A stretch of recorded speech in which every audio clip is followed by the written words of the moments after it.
Hello friends, उम्मीद करती हूँ बिल्कुल ठीक ठाक होंगे आप लोग। और मैं भी यहाँ पे बिल्कुल ठीक हूँ, खुश हूँ, मज़े में हूँ। और आज माशाल्लाह से पहला रोज़ा हमारा हो चुका है मुकम्मल। और इसी तरह हंसी खुशी इबादत करते हुए हम सारे रोज़े गुजारें, यही दुआ है।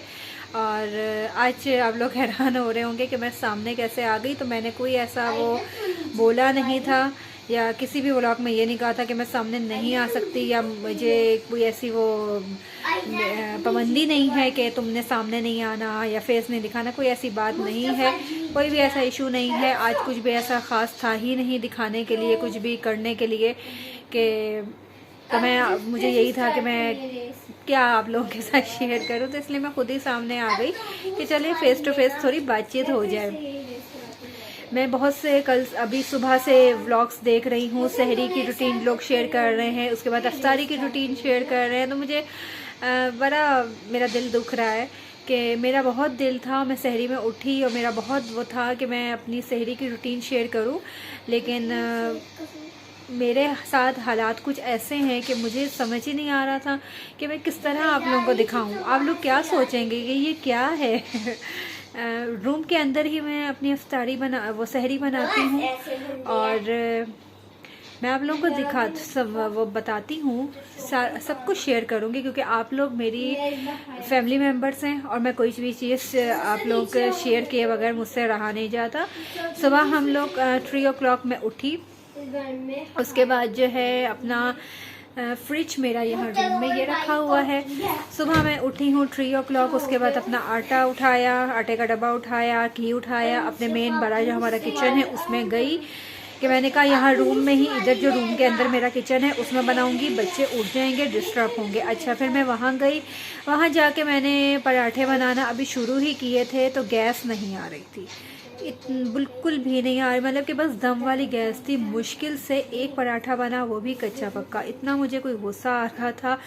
फिर जो है बाकी मेंबर्स भी खड़े थे वेट में, लाइन में, उन्होंने भी बनाना था क्योंकि वो मेन बड़ा किचन है। अच्छा, फिर हम जो है मैं अपना सारा टिया टमा उठा के रूम में वापस आ गई। अच्छा, वापस आ गई, उसके बाद फिर ये हुआ कि भाई पहले हमेशा मैं अपने रूम में ही सहरी बनाती थी।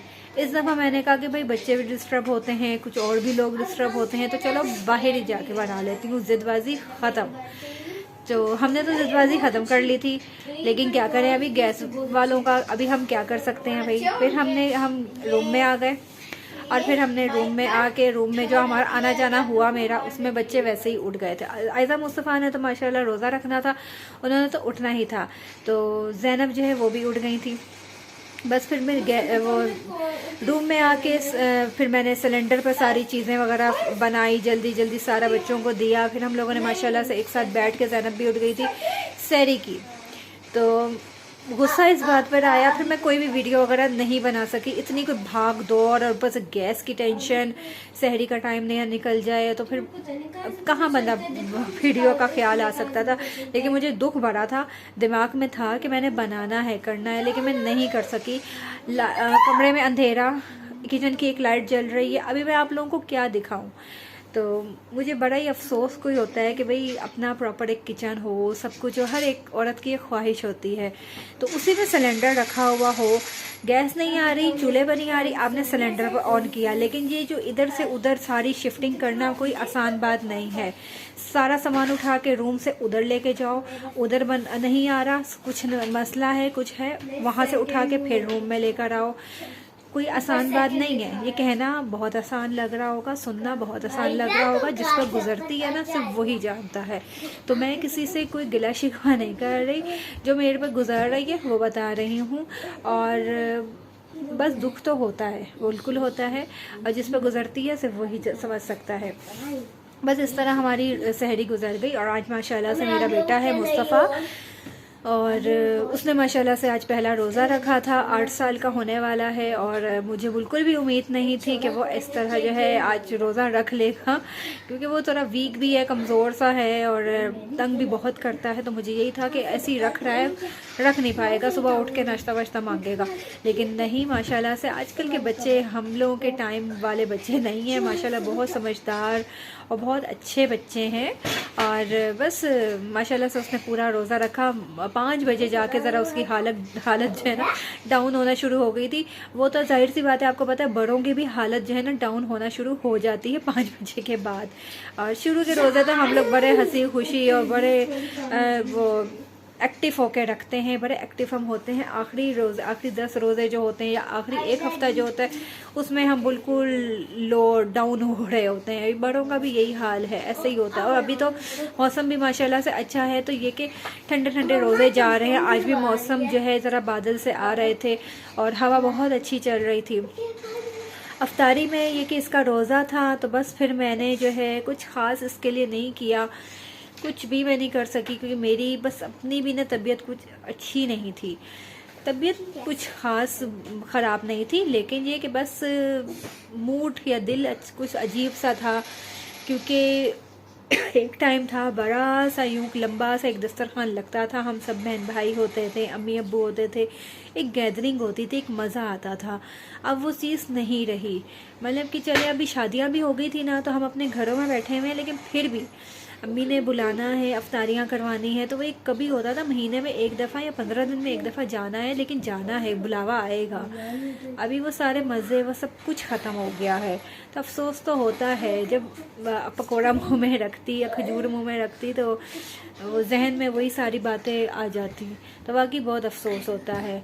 तो और फिर ये कि यहाँ पर हस्बैंड भी मेरे नहीं हैं, हबीबी भी नहीं है, तो फिर और ज़्यादा वो होता है कि वो होते हैं तो और चलो अफ्तारी और हर चीज़ का और मज़ा आ जाता है। कोई दुख है, कोई तकलीफ़ है, उनकी वजह से ना मैं भूल जाती हूँ। वो बच्चों के साथ हंसी मजाक सब कुछ लगे रहते हैं, लेकिन अब वो भी नहीं है, तो और ज़्यादा अकेलापन महसूस होता है कि मैका भी नहीं है, हस्बैंड भी दूर हैं, तो अल्लाह मियाँ ने तो बहुत ही अकेला कर दिया है। लेकिन चले, अल्लाह का सहारा है, अल्लाह जो करता है। वो बैठे हैं इतनी दूर, तो वो भी बच्चों की खातिर कमाने के लिए ही बैठे हैं। और आप लोग बताएं, आप लोगों की अफ्तारी सहरी कैसी गुजरी और क्या क्या बनाया, क्या क्या किया। मैंने कुछ ख़ास नहीं, वही पकोड़े समोसे यही सब चीज़ें, टैंग वगैरह यही सब चीज़ें थी, मैक्रोनी थी। उसके बाद फिर क्योंकि मुस्तफ़ा जो है खाने पीने का उसको कोई इतना वो नहीं है कि मेरे लिए ये हो या वो हो, तो कोई ऐसा एहतमाम नहीं किया था कि पहला रोज़ा था, जो सच बात है। तो बस ये कि एक हार मैंने मंगवा लिया था, तो मेरी हार जहाँ मिलते हैं उस जगह पे जाके लाने की बिल्कुल भी हिम्मत नहीं थी। तो मेरा एक है रिक्शे वाला है, वो भाई है, वो बहुत अच्छे हैं, कोई भी काम हो मैं उनको बोल देती हूँ। तो उनको भाई को मैंने फ़ोन किया, तो उनको बोला कि भाई आप मुझे वहाँ से वो हार ला दें। अच्छा, उनको मैंने बोला कि वो गुलाब के फूलों का हार है, कि कहता नहीं, उनको समझ नहीं आई ये क्या हुआ। वो जो है वो दूसरा वो जो हार अभी आप आगे तस्वीरों में देखेंगे, वीडियो में देखेंगे, तो वो जो पुराने ज़माने में जो दूल्हा होते थे ना, या अभी भी गांव देहात में जो शादियां होती हैं, तो वो अजीब से वो आर्टिफिशियल फूलों वाले हार दूल्हा पहना करते थे, तो वो वाला वो ले आया। तो आजकल के बच्चों को वो हार कहाँ पसंद आते हैं, उन्हें तो वो गुलाब के फूलों वाले वो पसंद आते हैं। तो वो बच्चे इतना मजाक फिर उड़ाने लगे कि मम्मा ये कैसा हार है, ये तो बैरे को बनाया जाता है। बच्चे मेरे आगे से ये कह रहे हैं। मैंने कहा नहीं बेटा, बैरे को तो नहीं बनाया जाते ये दूल्हा भी पहनते हैं। मैंने कहा थी नो नो, दूल्हा नहीं पहनते, दूल्हा तो वो गुलाब के फूलों का पहनते हैं। मैंने कहा हाँ जी बिल्कुल, आजकल तो गुलाब के फूलों का ही चलता है, लेकिन पुराने ज़माने में या गांव देहात में अभी भी इस तरह के वो हार वार पहनाए जाते हैं। मैंने कहा चलो, अंकल ने ला दिया और फिर उन्होंने ला दिया, मैं उनको पैसे वगैरह दे देती हूँ, जो भी किराया जो बनता है वो भी दे देती हूँ। कभी कभार होता है कि बंदे की हिम्मत नहीं होती, घर में 10 लोग हों, लेकिन जो काम आपके हैं वो आपने ही करने हैं। लेकिन अल्लाह का लाख लाख शुक्र है कि मेरे लिए अल्लाह ने बहुत से रास्ते और बहुत से वसीले बना दिए हैं कि कभी मेरी तबीयत डाउन है या कभी मेरी हिम्मत नहीं है, मेरा दिल नहीं है जाने को, तो मैं एक कॉल करूँ ना, मेरा वो काम हो जाता है। अपने नहीं करते, लेकिन वो कुछ गैर ऐसे हैं कि उन्हें एक कॉल की बस वो होती है, और वो मेरा बाजी आप बैठे हम कर देंगे, तो हो जाता है। अल्लाह का शुक्र है, अल्लाह ताला वसीले बना देता है, रास्ते खोल देता है। बस अल्लाह को भरोसा होना चाहिए। और मेरी तरफ से आप लोगों को रमज़ान बहुत बहुत मुबारक हो। और इसी तरह हंसी खुशी मज़े से हमारा रमज़ान गुज़रे और रमज़ान की बरकत से कोरोना वायरस का बस खात्मा हो जाए, क्योंकि सब लोग बहुत परेशान हैं, हम लोग भी बहुत परेशान हैं। तो बस अभी जो है मैं आप लोगों के साथ थोड़ा आगे शेयर करूंगी कि मुस्तफ़ा ने आज, मेरे बेटे ने आज माशाल्लाह से पहला रोज़ा रखा था, आयज़ा ने भी रखा था। आयज़ा माशाल्लाह से 10 इयर्स की होने वाली हैं, लेकिन आयज़ा को रोज़े रखते हुए माशाल्लाह से तीसरा साल है। तो आयज़ा की जब हम पहला इसने रोज़ा रखा था और उसी दिन आयज़ा की कुरान इसने ख़त्म किया था। माशाल्लाह से 7 साल की उम्र में आयज़ा ने कुरान पाक ख़त्म किया था। तो हमने रमज़ान था 10वें रोज़े पर इसकी हमने माशाल्लाह से आमीन वगैरह ये सब कुछ किया था। इसकी नानो भी थी, इसकी दादो भी थी, इसके नाना भी थे, सब लोग थे। वो यादगार एक दिन था। तो बस वो शायद वो आखिरी हमारी, जो मेरे बच्चों की वो एक आखिरी खुशी थी, बस वो लास्ट खुशी थी। अब सारी खुशियाँ अब हमने अकेले ही मनानी है, अकेले ही सब कुछ करना है। तो ऐसा ही है ज़िंदगी में, यही सब चलता रहता है, इसमें कोई वो नहीं है। फिर अफसोस तो होता है, बिल्कुल होता है, क्यों नहीं होता।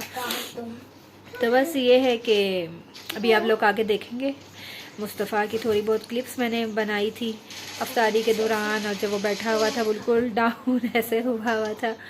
तो बस दुआओं में याद रखेंगे मेरे बच्चों को भी, और सबके लिए, एक दूसरे के लिए दुआ ही करते रहा करें। तो चले अभी आप लोग जाएं, वो क्लिप्स देखें, उसके बाद फिर इंशाल्लाह आप लोगों से होगी फिर किसी और व्लॉग में मुलाकात। अल्लाह हाफिज़।